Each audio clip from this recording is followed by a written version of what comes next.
ফ্যাসিবাদ মুক্ত হয়েছি বাংলাদেশে।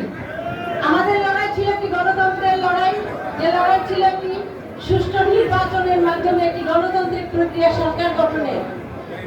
আজকে আমরা ফ্যাসিবাদ মুক্ত হতে হয়েছি, কিন্তু আমরা দেখছি এখনো বিভিন্ন ধরনের ষড়যন্ত্র বিএনপিকে নিয়ে এবং বিভিন্ন দলের রাজনৈতিক বিভিন্ন কূটকৌশল করে আজকে যখন বিএনপি সর্ববৃহৎ সর্বজনপ্রিয় দল হিসাবে মানুষের কাছে গ্রহণযোগ্য একটি দল হিসাবে যখন ভোটের নির্বাচনে অংশ নিতে যাচ্ছে, তখনই তার বিরুদ্ধে ষড়যন্ত্র হয়েছে। বিএনপিকে থামাবার জন্য বিভিন্ন ধরনের অপপ্রচার শুরু হয়েছে।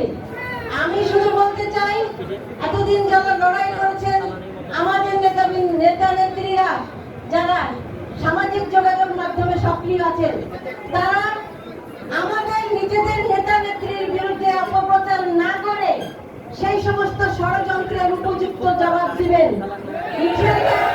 আমরা একতাবদ্ধ থাকলে সব ষড়যন্ত্র মোকাবেলা করে আমরা অবশ্যই গণতান্ত্রিক বিজয়ের পথে যাব। সবাইকে ধন্যবাদ। আসসালামু আলাইকুম।